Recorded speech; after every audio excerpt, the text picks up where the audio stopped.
Good evening to all of you. मैं शशिधर चौधरी आपके अपने चैनल शशि एग्री एकेडमी में आप सभी का हार्दिक स्वागत करता हूं। देखिए, जो हमारा 19 जून को राजस्व लेखपाल का एग्ज़ाम है, उसकी दृष्टि से ये हमारा जो प्रैक्टिस सेट ज्ञानमुद्रा पब्लिकेशन का प्रैक्टिस सेट नंबर चौथा है। ये कौन सा सेट नंबर चौथा है? आज हम लेके आए हैं ग्राम समाज एवं विकास का। बहुत ही अच्छी बुक है ये, बहुत अच्छे पब्लिकेशन है और इसमें क्वेश्चन भी बहुत अच्छे दिए हुए हैं। तो चलिए आज हम अपने चौथे प्रैक्टिस सेट को देखते हैं। जी चलिए, माइक लगा लूँ थोड़ा मैं। देखिए, आज का हमारा फर्स्ट क्वेश्चन है, मुसाफिर खाना तहसील किस जिले में है? मुसाफिर खाना जो तहसील है तो वो किस जिले में है? तो ये हमारी, देखिए, पहले ये सुल्तानपुर में थी। पहले क्या थी, जब मान लीजिए 1953 में एक्ट आया था, चकबंदी एक्ट कब आया था? 1953 में। और 54 में हमारी चकबंदी की शुरुआत हुई थी। कहाँ से? मुसाफिर खाना जो हमारी क्या पहले सुल्तानपुर में थी, और कैराना जो मुजफ्फरनगर में। तो अब क्या हमारा, लेकिन अब मुसाफिर खाना तहसील अमेठी ज़िले में हो गई है। कहाँ पर? अमेठी ज़िले में हो गई है। जी बिल्कुल। तो ये क्या है, अब अमेठी में हो गई है। तो हमारा ऑप्शन थर्ड बिल्कुल आंसर राइट होगा। चलिए अगले क्वेश्चन की ओर चलते हैं। चकबंदी कार्यक्रम उत्तर प्रदेश में कितने बार पूरा हो चुका है? तो मैंने आपको बताया था कि चकबंदी कार्यक्रम हमारे उत्तर प्रदेश में एक बार पूरा हो चुका है। कितनी बार? एक बार। क्योंकि 1954 में जो हमारे चकबंदी की शुरुआत हुई थी, और 1958 में पूरे यूपी में क्या है, चकबंदी योजना क्या है, लागू किया गया था। जिसको क्या है, अलग अलग जिलों में अलग अलग मान लीजिए उसमें, लेकिन क्या एक बार पूर्ण हुई है। चलिए अगले क्वेश्चन की ओर चलते हैं साथियों।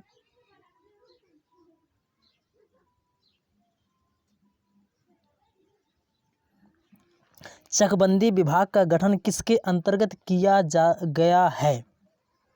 ये कौन सा चकबंदी जो आयुक्त होता है उसके अंतर्गत किया जाता है, क्योंकि उत्तर प्रदेश सरकार का राजस्व विभाग होता है, जिसके अंतर्गत चकबंदी विभाग महत्वपूर्ण विभाग है। जी बिल्कुल। तो किसका? चकबंदी आयुक्त के अंतर्गत किया जाता है। ऑप्शन एक फर्स्ट राइट होगा। चलिए अगले क्वेश्चन की ओर चलते हैं, देखते हैं हम अगला क्वेश्चन अपना आज का। चकबंदी लेखपाल किसके अधीन होता है? तो चकबंदी लेखपाल हमारा चकबंदी आयुक्त के अधीन होता है। देखिए, डीएम के अधीन हमारा राजस्व लेखपाल होता है। कौन सा? राजस्व लेखपाल डीएम के अधीन होता है। जी बिल्कुल। चकबंदी विभाग होता है, इसका सर्वोच्च अधिकारी जो हमारा होता है चकबंदी आयुक्त होता है। इसके बाद उप संचालक चकबंदी होता है। जी बिल्कुल। जी बिल्कुल। तो चकबंदी लेखपाल का पद क्या है? चकबंदी आयुक्त के अधीन होता है। ऑप्शन एक बिल्कुल राइट। चलिए अगले क्वेश्चन की ओर चलते हैं। राजस्व लेखपाल किसके अधीन होता है? तो राजस्व लेखपाल है हमारा, ये हमारा डीएम के अधीन होता है। ऑप्शन दूसरा बिल्कुल राइट होगा। जी बिल्कुल।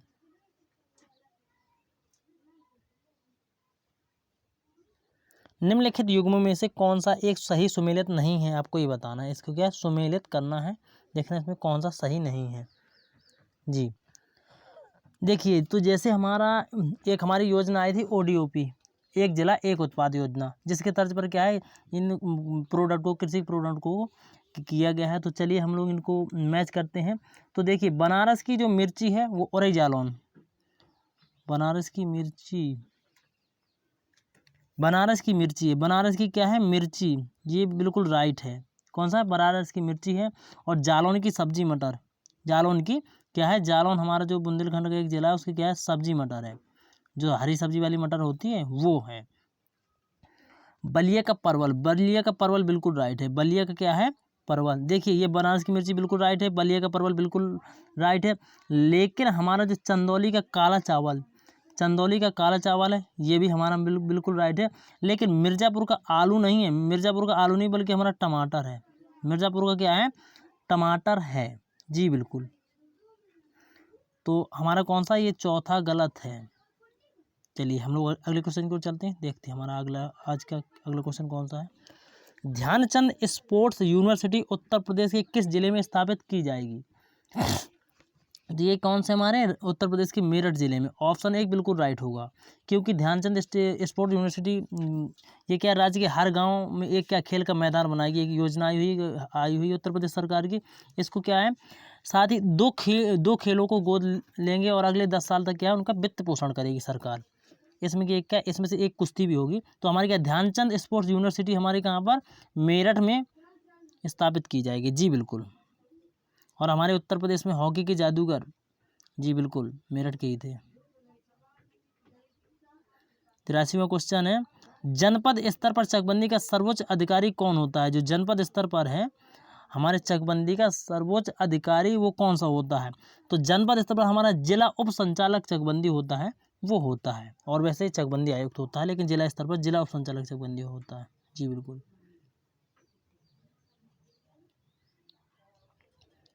चकबंदी का जो वास्तविक कार्य है वो कौन करता है? चकबंदी का जो हकीकत का कार्य है वो हमारा चकबंदी लेखपाल करता है गांव लेवल में, जी, वही तो खेतों की चकबंदी करेगा। चकबंदी प्रक्रिया, चकबंदी प्रक्रिया राज्य सरकार की कैसी योजना है? जो चकबंदी प्रक्रिया है यह राज्य सरकार की कैसी योजना है?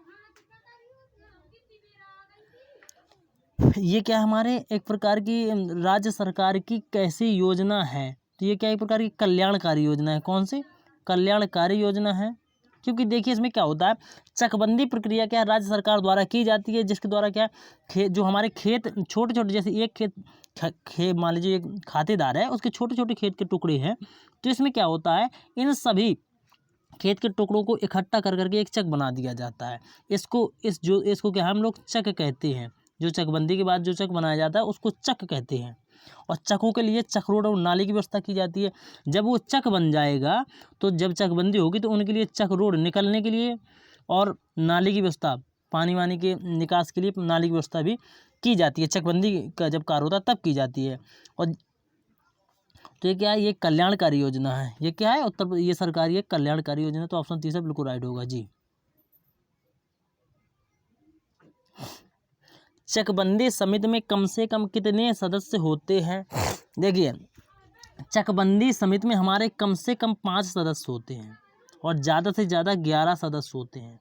तो ऑप्शन चौथा बिल्कुल राइट होगा, क्योंकि एक समिति गठित की जाती है, इसमें कम से कम 5 सदस्य बनाए जाते हैं चकबंदी का जब कार्य होता है तो। जी चलिए अब हम लोग अगले क्वेश्चन की ओर चलते हैं।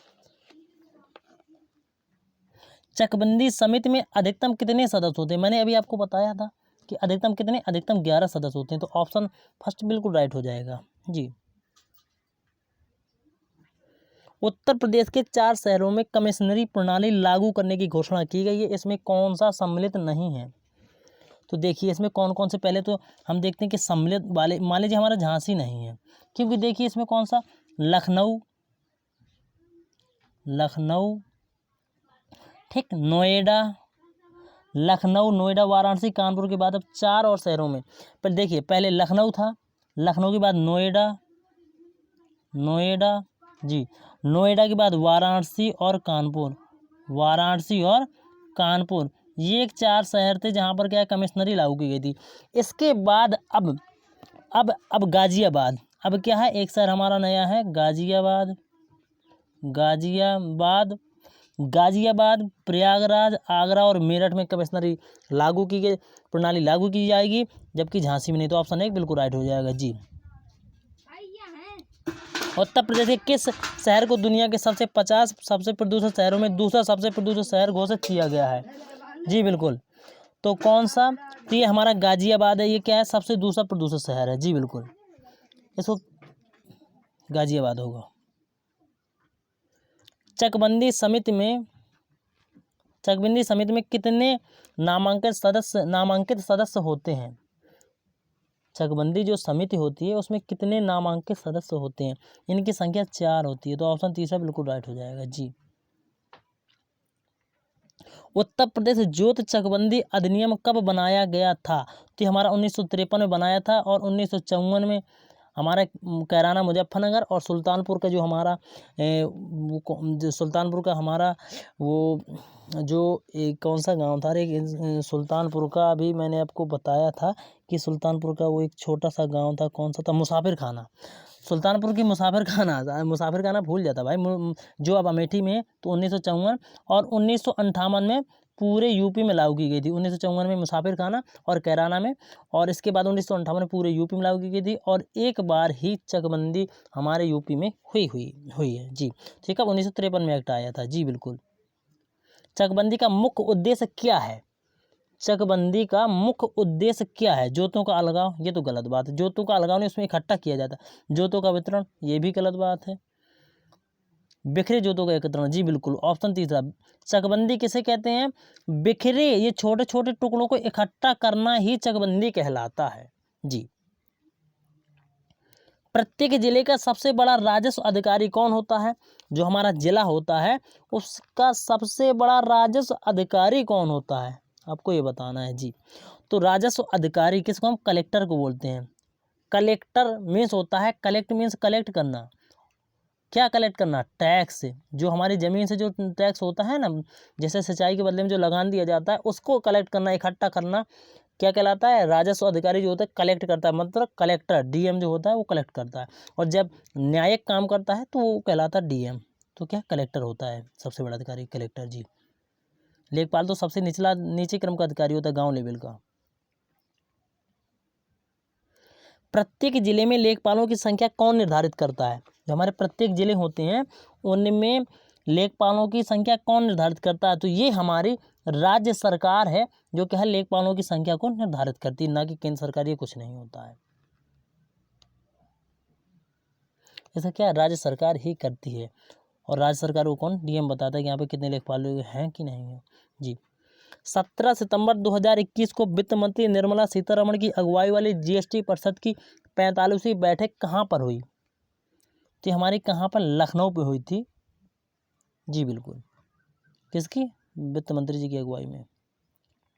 दीनदयाल उपाध्याय ग्राम ज्योति योजना को केंद्र सरकार द्वारा ग्रामीण क्षेत्रों में विद्युतीकरण के उद्देश्य से संचालित किया जा रहा है। निम्नलिखित में से किस योजना के स्थान पर DDU GJY को प्रतिस्थापित किया गया, जी। तो आपको ये बताना है, तो ये हमारा कौन सा? ये योजना हमारी राजीव गांधी ग्रामीण विद्युतीकरण योजना की जगह में आई हुई। तो कौन सा? ऑप्शन दूसरा बिल्कुल राइट हो जाएगा इसका। दीनदयाल उपाध्याय ग्राम ज्योति योजना देश के क्या ग्रामीण कृषि और गैर कृषि उपभोक्ताओं को 100%, इसका मकसद है 100% विद्युतीकरण, 100% विद्युतीकरण का लक्ष्य हासिल करना है, जी। इस योजना को क्या है 2014 से पूर्व राजीव गांधी ग्रामीण विद्युतीकरण योजना के नाम से जाना जाता था। ये हमारी कब? 2014 में आई थी, दीनदयाल उपाध्याय ग्राम ज्योति योजना।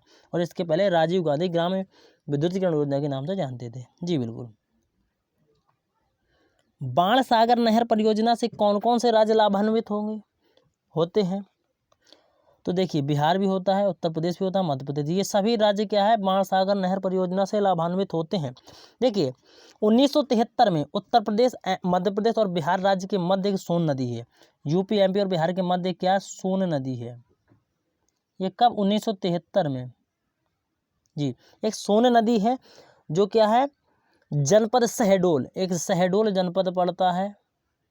शहडोल में बनने वाले बाणसागर बांध द्वारा जलाशय में क्या है एक बांध बना, जिसमें क्या है एक त्रिपक्षीय समझौता हुआ। बिहार सरकार, मध्य प्रदेश सरकार और उत्तर प्रदेश सरकार का एक त्रिपक्षीय समझौता हुआ, जिसमें साइन हुए। और इससे क्या है तीनों राज्य लाभान्वित होते हैं बाणसागर नहर से, जी। ये तीनों की संयुक्त नहर प्रणाली है। अब आते हैं हम लोग गंडक नहर प्रणाली परियोजना कब से प्रारंभ हुई? तो गंडक नहर प्रणाली परियोजना हमारी 1961 में प्रारंभ हुई थी। कब? 1961 में।